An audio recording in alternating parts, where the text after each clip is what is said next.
Okay. Hey, it's Kirk back with another episode. I'm running solo today and they're going to ask me questions. I have no idea what these questions are. So this should be fun. All right. All right. Let's get into it. Would you rather work with a clone of yourself or any one of your team members right here? What kind of question is that? Obviously a clone of myself. Okay, and if you did work with a clone of yourself, are you going to get along well, or do you think you're going to be at, like, fisticuffs? No, we would be in sync. My clone would know exactly what needs to be done. My clone would be able to anticipate the next steps exactly as I need it. Yes, no, there would be no conflict. Okay. It would be very smooth. All right. Yes. And this is a general question. Do you believe that a person can have it all? Well, yeah. I mean, for whatever that is to them, of course. Okay. Yes, I believe in abundance, so yes. Okay. Many of the successful people, some of which you follow, such as, like, say, Ed Milet, many politicians, Barack Obama has said it, that they attribute a lot of their success to their significant other. Oh. To what extent do you attribute your success to your significant other? Well, she's in the room. This is a trick question. This is a trick question.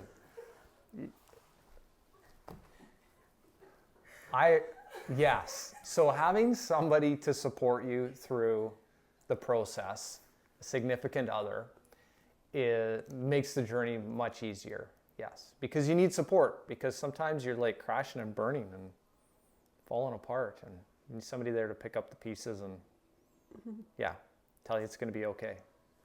All right. Yes, very important. Good answer.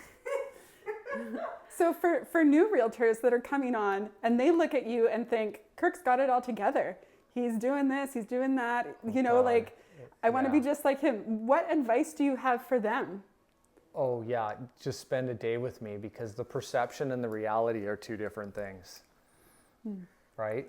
Like it's like the duck on the pond, where you see them on the surface and they look all calm and cool, and yet they're paddling like crazy underneath. There's a lot of things that go on behind the scenes, early in the morning, sometimes late into the evening, and everywhere in between, that I think people from the outside don't see.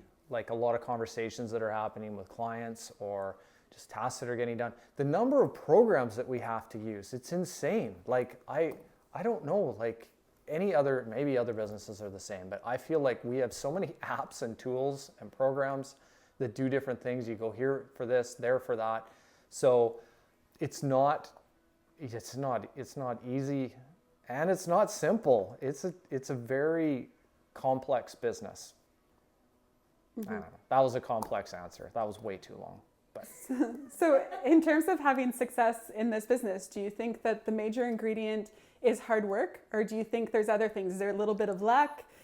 What is it? What's the ingredient to being successful in this business? What is like the X factor for being successful in real estate? I think that probably the one trait that you need to have, or you need to learn, a skill you need to learn, is for after you're done interacting with a person or another realtor, when you walk away, for them to think, oh, that Kirk's a nice guy, or that person's a nice guy, or a nice woman.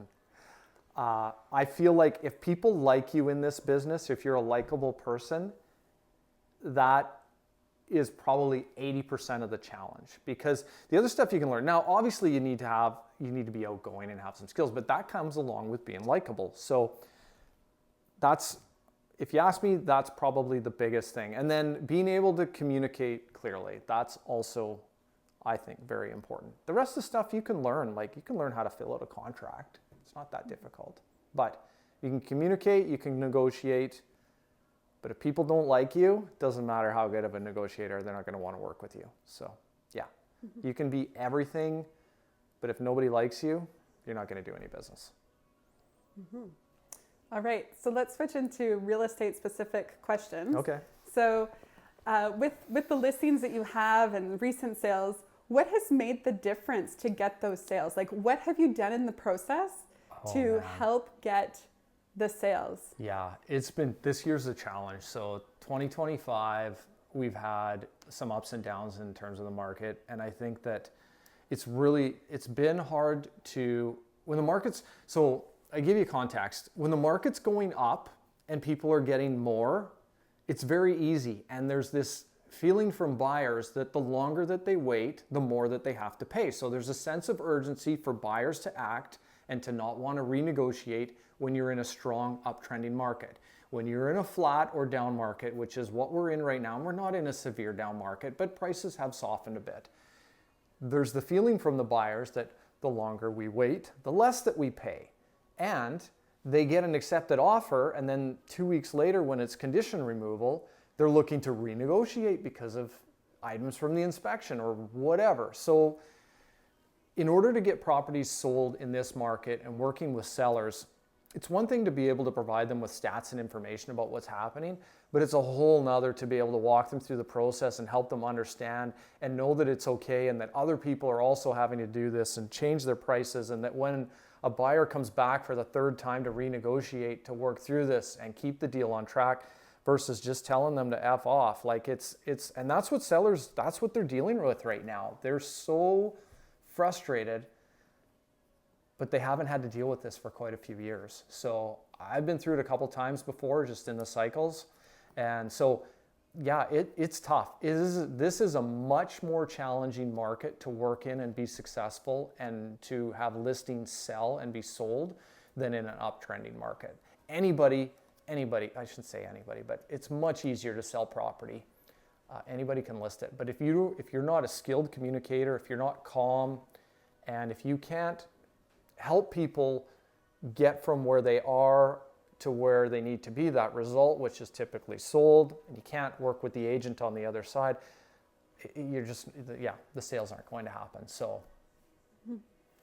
And what would you say to your sellers when they get an offer that's $100,000 less than list price? This has been happening way too often. These low offers come in. First of all, it's my reaction. First, when you open, the offers typically are getting emailed in. So it's like the anticipation of opening that document and just seeing what the offer is, and then being super disappointed because, maybe disappointed is the wrong word, but knowing that the conversation that I'm going to have with the seller is going to be a tough one, and they're not going to be happy. So their reaction, but I go into it positive. I let them know that, hey, the good thing is we've got an offer, even if it's a low offer. We're recommending a counter offer because it's not always where we start, it's where we end.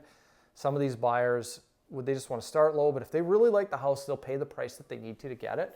Not everybody. We've had lots this year where they wrote an offer and then that was it. It didn't go anywhere. So, which is, again, it's frustrating because I feel like I've got a listing right now where we have an accepted offer. It's the 5th offer on that house. And I feel bad for those sellers. Like, they've been like, it's just been a roller coaster. And different things from inspections, buyers writing offers, coming up close and then digging in and not going to the price. And it's a great property, but for one reason or another, we're on offer number 5. So it's super frustrating. Mm-hmm. Did I answer your question? Yeah. I don't know if I did. Yeah, that's good. I can't even remember what the question was. So in this market, when you help sellers prepare to sell their house, is the recipe right now for getting ready to sell your home different? Or is it still the same principles, the same things to get ready? Well, it's the same principles, but they're heightened right now because the little things make a bigger difference than they used to. Like, again, in an uptrending market, the buyers will overlook so many items and you're not competing with as many homes in that market. So where it is right now, and if we just said, if there's 10 houses for sale and 3 of them are going to sell over the next 45 days, you're not competing with all 10 houses. You're competing with the 3 that are going to sell. So if your home is not priced the best, showing the best, and presented the best, in the top 3, you're going to be one of the 7 that didn't sell rather than one of the 3 that did. So I think a lot of sellers, they don't realize how important that is to, and it's, the price is the equalizer for all of the things. Like, if you have a place that needs work, then just price it accordingly. But so many sellers feel like, well, we want to ask the price, so we want to compare it with, they think they're competing with or comparing with houses that have been renovated, even though maybe theirs isn't as nice or doesn't show as well or it's not in as good of a location, and they're still asking that higher price. And the buyers are just not having it right now.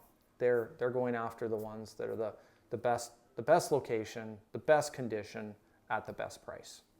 So it's magnified now, those little things that didn't used to make a difference, they do make a difference. So preparing your property can go a really long way right now, and then being at the appropriate price. And if you're not getting the activity at the price you're at, that adjustment needs to happen sooner than later, especially depending on the time of the year. Right now we're going into the fall winter market. So it really is a case of the longer you wait, the less you get. So if you're not priced properly and you're not willing to make that price change sooner than later, then the price change that you need to do later is going to be bigger than the price change you'd have to do now. That's just history, and I mean, anything can happen. The market could go up, but seasonal trends from year to year are pretty consistent.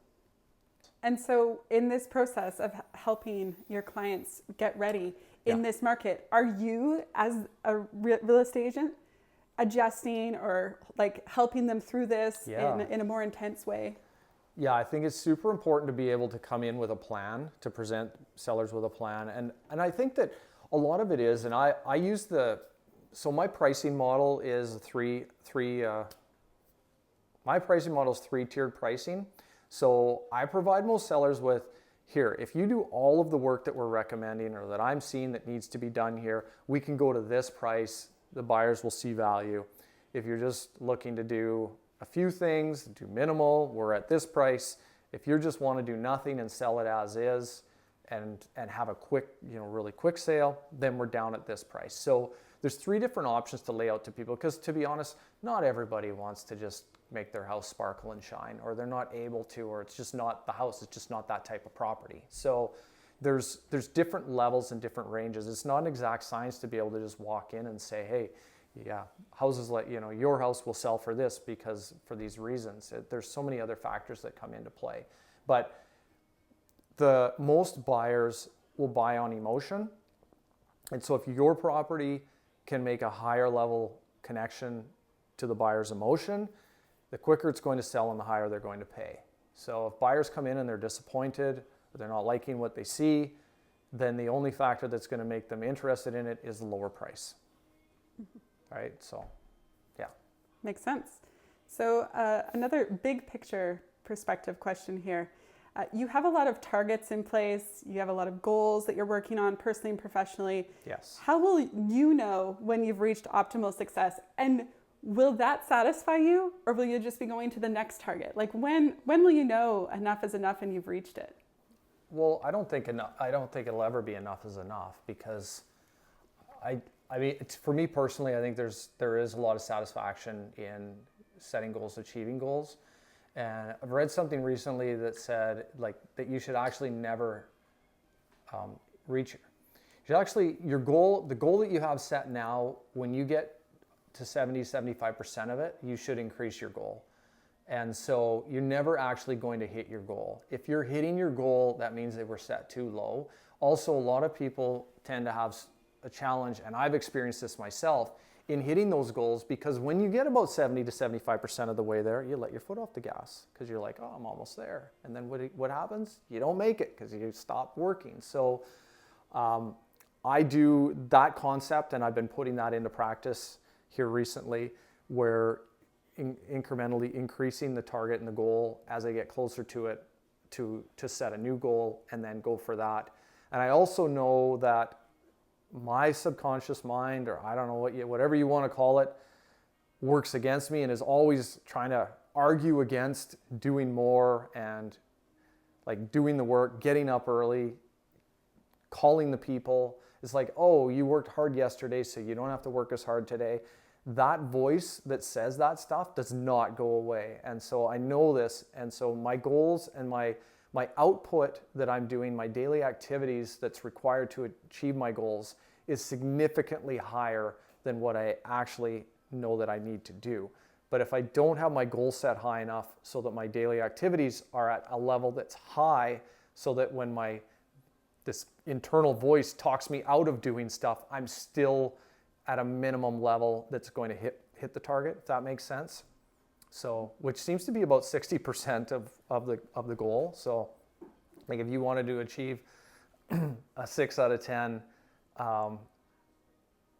like rather than making that 6 the 10, you need to have it 40%. At least that's what I find. I need to have my goal at least 40% higher than what the goal actually is, and work towards that number, not the real number.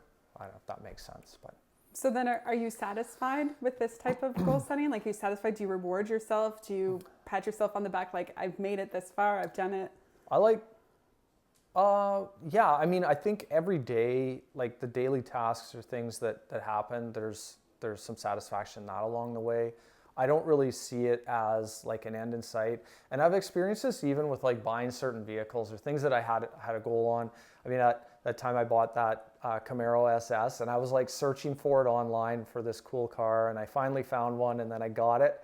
And then it was no fun because all I got to do was drive it, but it was more fun to go be looking for this, right? So then I sold it. And so it's like the hunt or the progression through it. It's like the journey along the way is what's more fun and enjoyable than the actual destination or hitting that goal. And so for me, that really makes sense. And so incrementally increasing these goals and targets or having other things to work towards really works for me in terms of my daily satisfaction. Like if I was just like, oh, that's it, I'm done, I've achieved everything, I think I'd go into a deep depression, and like that wouldn't be any fun to be around. People would not like me.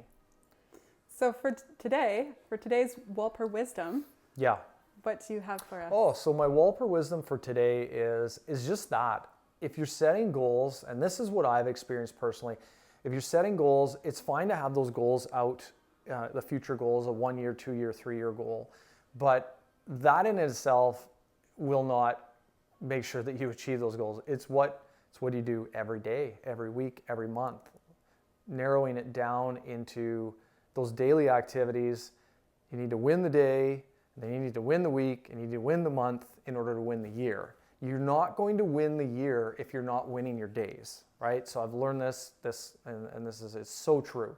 So I really focus on days, and if I miss one day, I can get back on track the next day.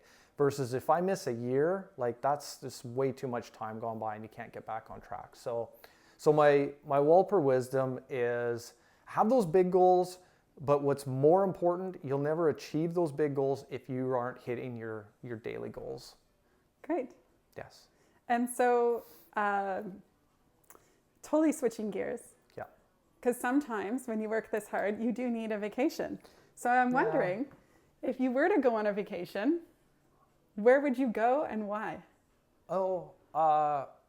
Yeah, I don't know. Vacations to me are a little bit, I get kind of bored after I go on vacation after about day 3. So, and then I'm thinking about getting back to doing what I would normally be doing. Quick trips, I like going, I wish we would have went to the lake more this year, but we didn't. Obviously like go down to Texas, see Lexi, that's a good one. Go down to Phoenix, Arizona. I'd really like to go down to the Barrett-Jackson car auction coming up here down in Phoenix in the new year. Things like that, I enjoy that. I don't like, to me, to go lay on the beach for 7 days or 2 weeks, that's just like, kill me now. Maybe for 2 days, but I can't do that. I also like exploring, I like to go to new places and learn things, but not museums. Please, again, don't take me to a museum. Unless it's like got some cars. Like a car museum, yeah, we could do that. Otherwise, yeah. Maybe, I don't know. Depends on what kind of museum it is. Or like an art show, don't take me there. Yeah. Okay. That's great. So for today, that was awesome information. All right. I think that's a wrap unless you have some last words. No, that's it. That's it. I'm exhausted of information for today. All right. Yes. Good questions. Okay. Thanks. That's it. The last word's gonna cut out, right, for me? No, I'll stay. Yeah, that was good.